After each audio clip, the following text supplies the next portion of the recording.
Hello everyone, हमारा section 4 तक complete हो गया था जो कि पब्लिक डॉक्यूमेंट की बात करता है। और इसमें जो आपके आगे के सेक्शन थे यानी कि सेक्शन 74 से सेक्शन 79 तक के जो आपके सेक्शन थे, जिसमें कि हमने आपको बताया था कि प्राइवेट, पब्लिक और सर्टिफाइड कॉपीज की बात की जाती है। तो उसमें मैंने ऑलमोस्ट आपको बता दिया था, लेकिन फिर भी एक रफ आइडिया दे देती हूँ कि प्राइवेट डॉक्यूमेंट, जो पब्लिक डॉक्यूमेंट है वो क्या होते हैं और प्राइवेट डॉक्यूमेंट जो है वो किस तरीके से प्रूव किए जाते हैं। तो जनरली इसमें वैसे आपकी बेरक में लिखा हुआ है कि किसे हम पब्लिक डॉक्यूमेंट कहते हैं। पब्लिक डॉक्यूमेंट के लिए अगर आपको समझना है तो इसके लिए आपको ये चीज़ें ना लिखनी पड़ेंगी पॉइंट वाइज, जिसमें कि आपको एग्जाम के पॉइंट ऑफ व्यू से भी ध्यान रहे। तो जैसे कि जजमेंट है, ऑर्डर, डिक्री है, इनकम टैक्स का जो भी ऑर्डर आता है, और पब्लिक नोटिफिकेशन होता है, entries made by public officer, statement under CrPC section 161 और आपका सीआरपीसी का सेक्शन 106 में जो नोटिस है, ये सब क्या है आपके, ये सब आपके पब्लिक डॉक्यूमेंट हैं। ठीक है, जैसे कि आपका कन्फेशंस हो गया, गिरफ्तारी का वारंट हो गया, जैसे मैंने ऑर्डर बता दिया कोर्ट का, खसरा हो गया, कागज हो गया, दखलनामा हो गया, आर्म्स एक्ट के सेक्शन 29 के अंडर में जो भी जिला मजिस्ट्रेट ने जो भी कुछ कोई डॉक्यूमेंट मतलब वो किया है, अनुमति जिसकी दी है कि उस चीज़ को वो किया गया, पब्लिश किया गया है वो, ठीक है। और आपका कोई चार्ज शीट है, कोई प्रशासनिक रिपोर्ट है, कोई मोटर व्हीकल एक्ट के अंदर कोई परमिट जारी किया, वो परमिट आपका पब्लिक डॉक्यूमेंट हो गया। और इनकम टैक्स द्वारा जो मैंने आपको बता दिया वो हो गया, ठीक है। प्रशासनिक रिपोर्ट, ये क्या है आपके, ये है आपके पब्लिक डॉक्यूमेंट। अब कौन से डॉक्यूमेंट पब्लिक डॉक्यूमेंट नहीं है, अब आपको ये ध्यान रखना है, क्योंकि अक्सर एग्जाम में ये नहीं पूछेगा कि क्या है। अभी तो मैंने हालांकि आपको बताया, लेकिन आप इस चीज़ को, दोनों चीज़ों को ध्यान रखिए। तो इसमें ये चीज़ आपको ध्यान रखनी है कि कौन कौन से डॉक्यूमेंट पब्लिक डॉक्यूमेंट नहीं है, जो हम सेक्शन 75 में पढ़ेंगे। इट मीन्स जो सेक्शन 75 है ना आपका, वो सेक्शन 75 यही बता रहा है कि डेफिनेशन बता रहा है कि क्या डेफिनेशन है प्राइवेट डॉक्यूमेंट की, किसको आप कहेंगे कि ये डॉक्यूमेंट प्राइवेट है। तो इसको समझने के लिए सबसे पहले मैं आपको ये बता दूं कि प्राइवेट जो पब्लिक डॉक्यूमेंट नहीं है, कौन से डॉक्यूमेंट पब्लिक डॉक्यूमेंट नहीं है। सबसे पहली बात, प्लेंट, सीपीसी में हम पढ़ेंगे WS, एफिडेविट, बिल की रजिस्टर्ड कॉपी, और आपका जो एक मानचित्र होता है, और आपका पोस्टमार्टम रिपोर्ट, बंटवारा पत्र, ये सब क्या नहीं है आपके, ये सब आपके पब्लिक डॉक्यूमेंट नहीं है। आप इस चीज को ध्यान रखिएगा। एक केस था जॉन ओरोन वर्सेस वर्दानी ओरेन का, मैं दोबारा रिपीट कर रही हूँ, जॉन ओरेन वर्सेस वर्दानी ओरेन। ये आपका जो केस था, ये आपका 2018 का केस था। इसमें ये झारखंड का था। इसमें झारखंड हाई कोर्ट ने ये कहा कि जो भी कंप्लेंट है ना, जो भी कंप्लेंट है, यानी कि जो application for making attested copy of complaint does not fall under category of public document. ठीक है, तो यानी हिंदी में बोलूं, परिवाद की प्रमाणित प्रतिलिपि, यानी कि कंप्लेंट की आपकी कॉपी, कंप्लेंट की जो भी आपकी सर्टिफाइड कॉपी है, उसको चिन्हित किए जाने के लिए आवेदन पत्र को पब्लिक डॉक्यूमेंट नहीं माना गया। ठीक है, तो इस बात को आपको ध्यान रखना है कि वो क्या नहीं है, पब्लिक डॉक्यूमेंट नहीं है। अब आपको देखना है सेक्शन 75 का। सेक्शन 75 किस चीज की बात कर रहा है? हमने सेक्शन 74 की लैंग्वेज को पढ़ लिया था। आई होप ये आपको क्लियर होगी। इसके जो भी इसमें दे रखी है ना इंपॉर्टेंट चीजें, इन्होंने पूरा दे रखा है, लिखा भी हुआ है, लेकिन इसका आपको ध्यान रखना है, डिफरेंस ध्यान रखना है कि पब्लिक और आपका प्राइवेट डॉक्यूमेंट क्या क्या है। तो पब्लिक जो आपका प्राइवेट डॉक्यूमेंट है, यानी सेक्शन 75 में सिर्फ एक लाइन लिखी है, all other documents are private. It means, इसका मतलब क्या है, सेक्शन 74 को छोड़ करके, सेक्शन 74 को छोड़ करके सभी डॉक्यूमेंट आपके प्राइवेट डॉक्यूमेंट हैं।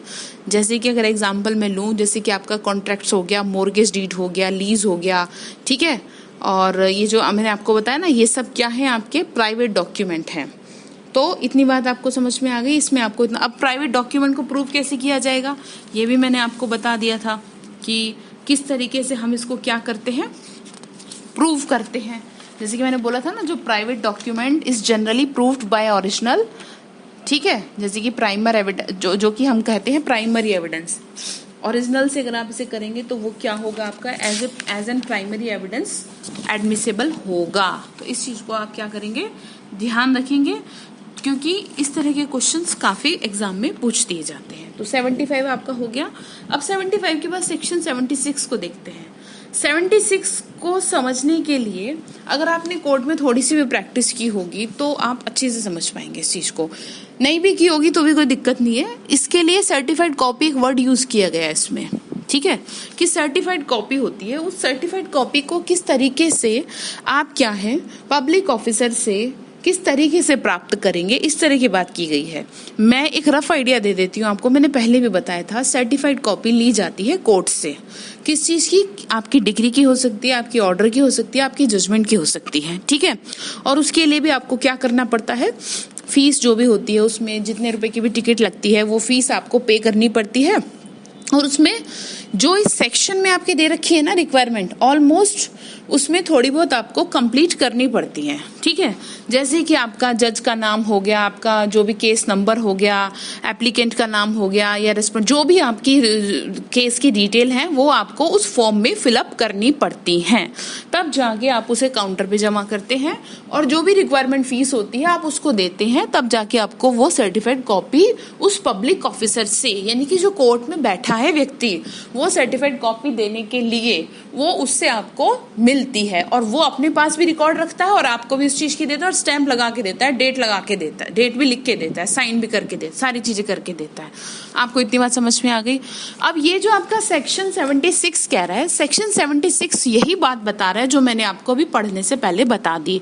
इट मीन्स ये मोड बता रहा है कि जो पब्लिक डॉक्यूमेंट है उस पब्लिक डॉक्यूमेंट की सर्टिफाइड कॉपी, ठीक है, पब्लिक डॉक्यूमेंट की सर्टिफाइड कॉपी को पब्लिक ऑफिसर से आप कैसे लेंगे। देखिए, अब यहाँ पर एक चीज थोड़ी सी डिफरेंट है कि जो पब्लिक डॉक्यूमेंट की हम बात कर रहे हैं, अब जो सर्टिफाइड कॉपी है उसे हर कोई तो नहीं ले सकता। उसे कौन ले सकता है? उसे जो एडवोकेट है या जो प्रॉक्सी है या जो भी जिस भी आदमी के पास उस चीज का राइट है, ठीक है ना, जिसके भी पास उसका राइट है, यानी कि राइट किसके पास ही हो सकता है, या तो प्रॉक्सी जो कि आपके अंडर में काम कर रहे हैं जो एडवोकेट्स के, वो ले सकते हैं, या फिर वो एडवोकेट ले सकता है, ठीक है। अब यहाँ पे बात आ रही है कि जो पब्लिक डॉक्यूमेंट की आपको सर्टिफाइड कॉपी चाहिए वो तो जनरली कोई भी ले सकता है, ठीक है। तो उसको लेने के लिए भी ना उस आदमी के पास राइट होना चाहिए कि आप जिस चीज की पब्लिक डॉक्यूमेंट की सर्टिफाइड कॉपी मांग रहे हैं, क्या आपके पास उस चीज का राइट है। तो ये आपको वही सारी चीजें बता रहा है, ठीक है। जैसे कि अगर किसी पर्सन को पब्लिक डॉक्यूमेंट को इंस्पेक्ट करना है, जैसे कि फिर से मैं उसी बात पे आती हूँ कि कई बार हमें कुछ चीजों को कोर्ट में इंस्पेक्ट करना पड़ता है, फाइल को देखना पड़ता है कि प्रीवियस ऑर्डर में कोर्ट ने क्या कहा था, ठीक है। तो अब आपको वो ऐसे ही नहीं कोई करने देगा। अगर आप कोर्ट में गए होंगे या जो भी है, तो आपने देखा होगा ना कि कोर्ट रूम जो होता है, कोर्ट रूम में पीछे की तरफ क्या है, सारी फाइलें, एक छोटा सा रूम बना होता है। तो जिस भी एडवोकेट को अपनी कोई भी फाइल से रिलेटेड कोई इशू होता है, कोई चीज चेक करनी है कि पीछे के ऑर्डर में कोर्ट ने क्या कहा था, तो क्या है, वो उस चीज को करने के लिए फाइल निकलवाता है, ठीक है। अब ये फाइल हर कोई नहीं निकालेगा, आप समझ रहे हैं ना। फाइल भी मतलब निकलवाने के लिए आपके पास उस चीज का राइट होना चाहिए। सिर्फ मैं आपको एग्जांपल दे रही हूँ, यहाँ पर एडवोकेट के अलावा कोई नहीं कर सकता, लेकिन आपके 76 में कोई भी पब्लिक डॉक्यूमेंट की सर्टिफाइड कॉपी को ले सकता है। वो मोड बता रहा है। यह एग्जाम्पल मैं आपको इसलिए बता रही हूँ कि आपको इजिली समझ में आ जाए, ठीक है। तो वो भी इंस्पेक्शन के लिए वो लोग ऐसे आपको फाइल नहीं देते, वो देखते हैं भैया किसकी निकलवानी है, क्या नहीं। तो यहाँ पर भी वही बात है, ठीक है। अब आप समझिए ध्यान से,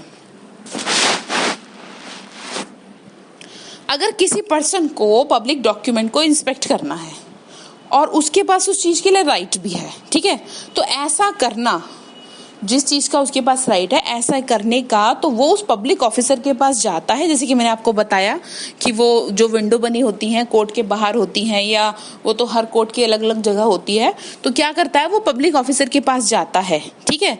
यानी जिसकी कस्टडी में वो डॉक्यूमेंट रहते हैं, जो भी पब्लिक ऑफिसर है जिसके पास भी कोर्ट के कागज हैं वो सारे, या कुछ भी है, कोई और भी डॉक्यूमेंट हो सकता है, कोर्ट का जरूरी नहीं है, उसकी कस्टडी जो भी डॉक्यूमेंट है, तो वो उससे कहेगा जी साहब मुझे ना आप ये डॉक्यूमेंट दे दीजिए, मुझे इसको क्या करना है, मुझे इसको इंस्पेक्ट करना है, ठीक है। वो डिमांड करेगा कि पब्लिक डॉक्यूमेंट की कॉपी दे दो, जैसे मैंने आपको एग्जांपल दे दिया एडवोकेट का, ठीक है, इंस्पेक्ट करने का या जो भी है। तो क्या होगा, सर्टिफाइड कॉपी लेने के बाद वो उसे दे देगा।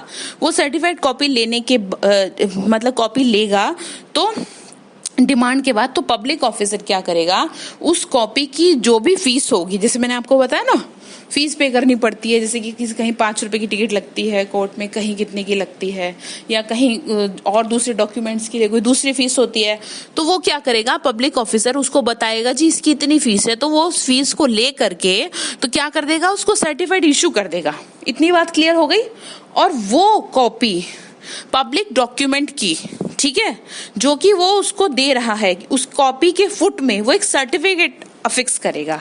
वो सर्टिफिकेट क्या होगा, उसमें कुछ बातें लिखी होंगी, लाइक जैसे ये उस डॉक्यूमेंट की ट्रू कॉपी है, ठीक है, और इशू की डेट लिखेगा, पब्लिक ऑफिसर का नाम लिखेगा, टाइटल लिखेगा, सील ऑफ द ऑफिस मतलब सील होगी उस पे उस ऑफिस की, ठीक है, डेट होगी, ये सारी बातें अगर उसमें लिखी होंगी, आप समझ रहे हैं ना, ये जो भी सर्टिफिकेट वो करेगा फिक्स करेगा, ये सारी बातें उसमें लिखी होंगी, तो क्या है वो सर्टिफाइड कॉपी कही जाएगी। इतनी बात आपको समझ में आ गई।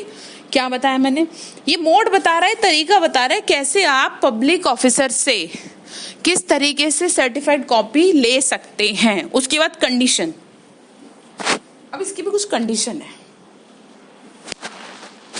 कंडीशन क्या है, पहली ये है, देखो जी, जिसकी सर्टिफाइड कॉपी आपको चाहिए ना, जिस भी डॉक्यूमेंट की सर्टिफाइड कॉपी आपको चाहिए वो पब्लिक डॉक्यूमेंट होना चाहिए, ठीक है।